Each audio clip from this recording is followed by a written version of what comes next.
పహల్గామ్ ఉగ్రదాడి తర్వాత భారత్ పాకిస్తాన్ మధ్య ఉద్రిక్తతలు రోజుకు ముదురుతున్నాయి. వార్ దిశగా పరిస్థితులు వెళ్తున్నాయి.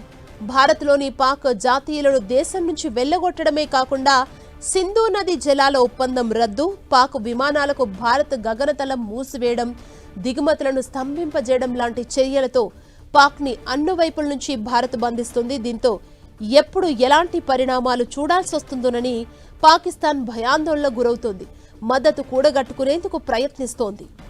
దాయాది దేశమైన పాకిస్తాన్ తన మిత్ర దేశాలతో సంప్రదింపులు జరుపుతున్నట్లు భారత్కు సమాచారం ఉంది. దానికి మరింత బలం చేకూర్చేలా తాజాగా తుర్కియోకు చెందిన టీజీసీ బుయికడా అనే భారీ యుద్ధ నౌక కరాచీ తీరానికి చేరింది. 2013లో జల ప్రవేశం చేసిన ఈ నౌక జలాంతర్గాములకు వ్యతిరేకంగా పనిచేయగలదు. గస్తీ కాయడంలో దీన్ని అందవేసిన చెయ్యి పలు నౌకల విన్యాసాల్లో పాల్గొని గుర్తింపు తెచ్చుకుంది.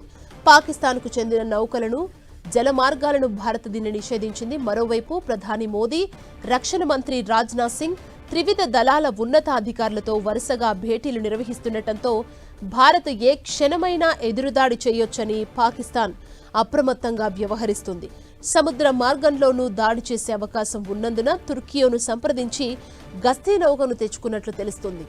భారత్ పాక్ మధ్య ఉద్రిక్తతల నేపథ్యంలో తాజాగా చోటు చేసుకున్న పరిణామాలు, తీసుకోవాల్సిన చర్యలను వివరించేందుకు ఆర్మీ ఉన్నతాధికారులు ప్రతిపక్ష పార్టీలతో కలిసి ఉన్నత స్థాయి సమావేశాన్ని నిర్వహించాలని పాక్ ప్రభుత్వం నిర్ణయించింది.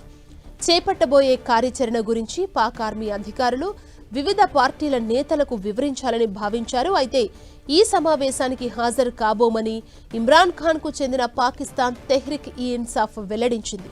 ఈ మేరకు ఓ ప్రకటన విడుదల చేసింది. చాలా కాలంగా ఉగ్రవాదాన్ని పీటీఐ ఖండిస్తుంది.